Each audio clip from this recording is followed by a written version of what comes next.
the record. I'm Heidi Walsh, the administrator here at Olmsted County. Mr. Chair, there's a couple of slides here for you.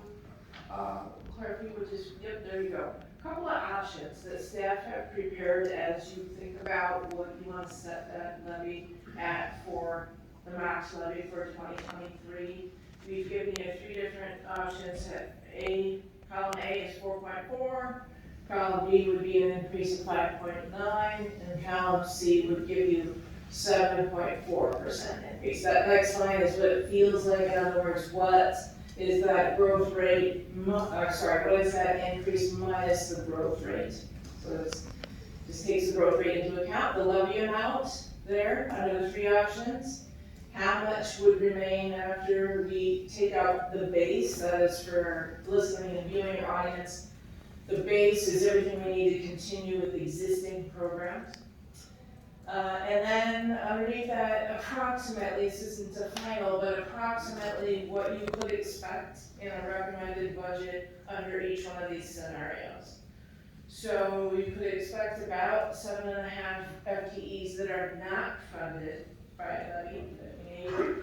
And you'll see the big difference here is under new FTEs that are levy funded, really not space for any under the first column A, under the first scenario, about 3 that we really have an urgent need for under B, and about 6 under C.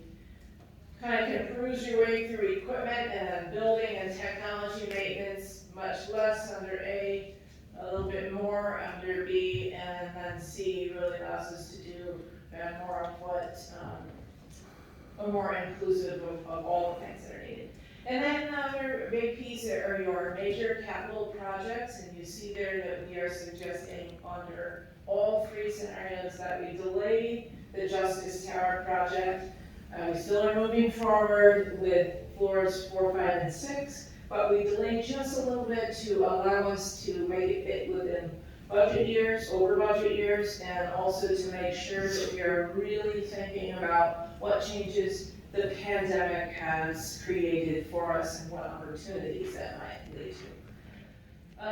And then you'll see the Public Works Service Center addition, because that uses local option sales tax, doesn't affect the levy, and we would recommend that goes forward under any of those scenarios.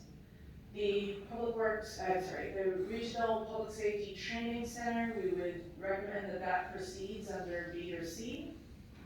Grant Park, almost everything would be delayed under option A, but we can move forward with replacing the beer garden and some of the planned maintenance under option B. And then parks. If you choose option A, we really need to delay nearly all capital projects. Under B, we would delay the replacement caretaker house and some road improvements. We would delay the bathrooms at Sunbro. But we would be able to go forward with some of the smaller projects. OWF, or for listening audience, that's this Olmsted's Waste to Energy Facility. That, as you know, the work that gets done there is all on the enterprise fund, and it doesn't affect levy. We would recommend that all of those projects go forward. Those are all maintenance projects that would go forward under any scenario. Similarly with road and bridge projects, that funding, none of it is levy sourced, and we would recommend that they all go forward under any scenario. With that, I stand for any questions you may have. Okay. Matt? Do we have the tax deal around here online? I'm sorry, Commissioner, who are you looking for? TRL. I wanted to talk about market value exclusion that's taking place. Anybody got any answers to that one? This is Ethan. Mary's not here, but I know that is an item on the legislative committee's agenda to discuss. Okay, what it is higher evaluation, the less tax credits you get from the state. And obviously most of us have gone through a 20% minimum valuation. That's going to affect our property taxes immensely. I just wonder if we had any data on that.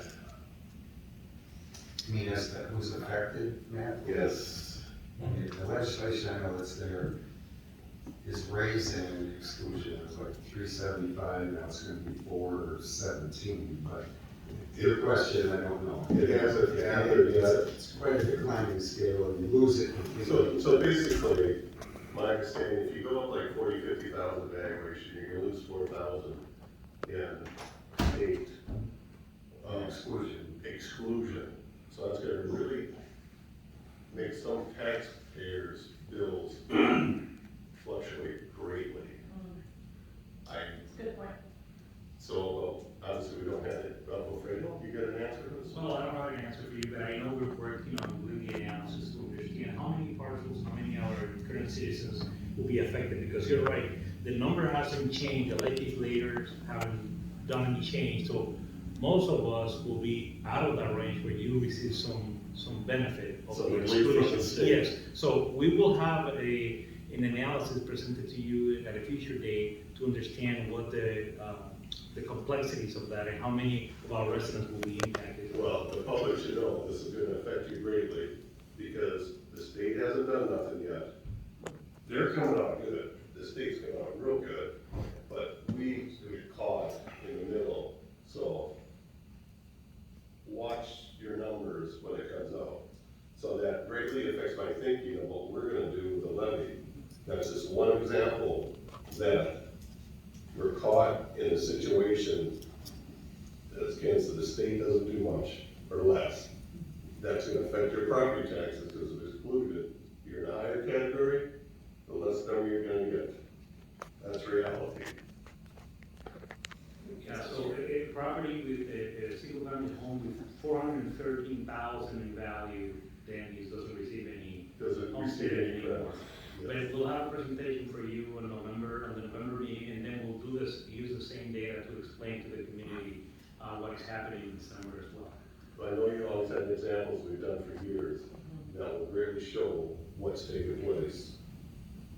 We'll pay attention to that, Mr. Chair, Commissioners, when we prepare those presentations for the fall. Mr. Chair, to kind of add to colleagues' comments here, we also know that legislative committees look at some of this as well, is that for seniors, the exclusion for low-income seniors has not been adjusted by the legislature for many, many years. And as property values have gone up, more and more seniors are being affected by the full demand of their property tax, which with the intention had been to protect them from some of those increases.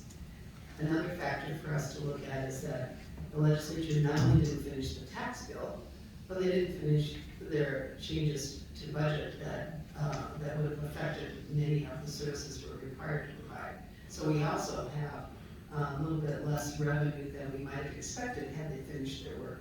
So we have the issue of the tax bill not passing, the bonding bill not passing, so now we're looking at perhaps having to proceed with some of these things that we were hoping to have some state support for, and a loss of revenue, or not a loss of revenue, but no increase in revenue for some of the services we're required to provide. So we have a multiple series of factors that are affecting our the demand on our budget and our revenue streams for our budget that are hard for the general public to really understand how it creates this demand for levy increase, because we are required to provide services to a certain standard determined by the legislature. Any more Friday? Thank you, Thank you. Chair. All right, so what I would like to do is I'll start out here with Stephanie, and if you could just give your thoughts about the options available, maybe you can throw that back on screen. And we'll go through it, and then we'll entertain a motion. Yes, Yes, Chair, I would like to adopt the 5.9% tax levy for next year. I also support 5.9, and my main concern, twofold. I don't want to use reserve money for the funds we put away to use for projects. One-time money to reduce this. I don't want to leave that big a hole for the next board. There'll be 4 new members. I don't want to leave them that kind of hill to climb. So I will sort of reluctantly agree to 5.9%. What do you got? No, I won't go there. I will do the 4.4. As I said, the market value exclusion is gonna make greatly problems for a lot of citizens. As Sheila said, senior citizens can't make it up. You know, you get a rebate, but they don't, it doesn't come close to it on that. And besides, if we go to the higher rates, I think we're helping inflation, I really do. That's more than most people do, most families do, most businesses do. I just don't agree with that principle.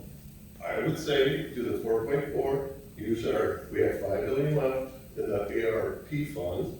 We can get by a year and see how this all goes. None of these things are, again, I agree with the public works and the training center. We can get by and make that work. But again, I'm telling you, a beer garden replacement is not high on my list. It just doesn't cut it for me. Nice, but no, that can wait. So I will not be going higher than 4.4. Well, you know, we have really tried over the years to keep our property tax increases as low as possible. And there have been some years we haven't had to have a levy increase at all.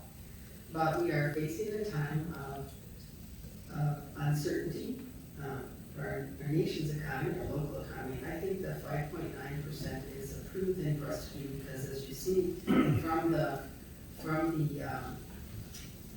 chart before us, it gives us some flexibility as demands change. We've had a lot of change in demand for services in the last year through the COVID, the impact of COVID on our economy. There's just been a lot of flex, and I think having a budget that gives us, that isn't to the bare bones, that gives us a little bit of reserve, whether or not we do a beer garden replacement is a minor thing compared to some of the other needs that we have in our budget. So I'm more comfortable at the 5.9, and I do think, you know, we had pledged when we got those American Recovery Act funds that we would use them for legacy projects. And plugging a short-term hole in our budget isn't a legacy. So I would really rather leave that balance that we have, because I think we're gonna need flexibility in the coming year. Okay, thank you, Greg. And I think that sometimes people forget that we really are a service organization. And when we look at our budgets, partly is how are we going to maintain the services that we need for the quality of life that we want in Olmsted County? And how are we going to continue to serve the indigent with the money that we have available? And sometimes when we talk about this, and when you cut part of it, you have to determine what services are you going to cut. And from what people talk to me about, they want us to serve the homeless. They want us to have more homes. They want us to have, to help people move into home ownership rather than renting. We need food for people that we haven't had, and we just gave Channel 1 $90,000 more money than we budgeted for this year. So those are the kinds of services that we need to really supply people who really are needed. So reluctantly, I would agree to the 5.9%, and that would be where I would say to. Okay.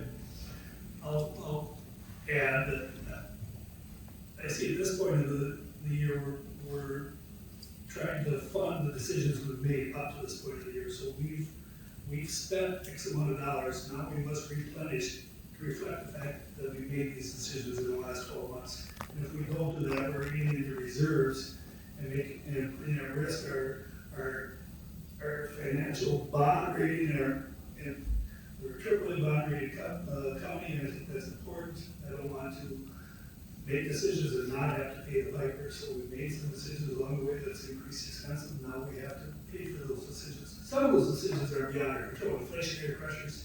We burn a lot of fuel as a county. We buy a lot of materials as a county. We're paying higher prices than we were a year ago, and that's reflected in this need to fund our balance, our levy, so I'm gonna support 5.9. So I'll entertain a motion. Is there public comment allowable on this agenda item? No. Okay. Chair, I propose that we adopt the proposed property tax levy for year 2020 at 5.9%. Can I get a second? Anybody second? One second. Okay, we have a motion, and a second, any discussion? Sheila? As we do this, I think we need to recognize that our staff had calculated that we needed a 7.5% to maintain services the way we are. And that as we move into this with this level of levy, anything less than that means it's really, I don't want our county employees to think that we don't value them, because we do. And it's going to be very difficult to provide some of the cost of living increases. I was reading in various sources recently, claims asserting that part of the reason government is having trouble attracting workers, and every employer is having trouble attracting workers, is that our pay scales have fallen behind the private sector. And I think our employees, we have really dedicated, great employees. We've been very fortunate. But we know that our employees get recruited away by some of the private employers right in this town. So we're adopting this budget knowing that we probably cannot do all that our employees were hoping for. We know that our health expenses for our employees are going up significantly. And so as we adopt this budget, I just want to say that it is with, not with, I don't know, it's not a budget, it's a tax increase. But we really do value our employees.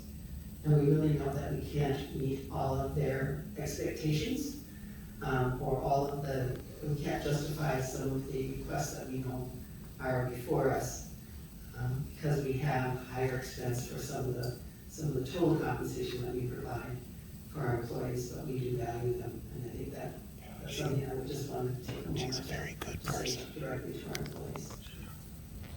Any more discussion? Okay, we have a motion, and a second, all in favor, say aye. Aye. Opposed? Opposed? Okay, carries 5-1.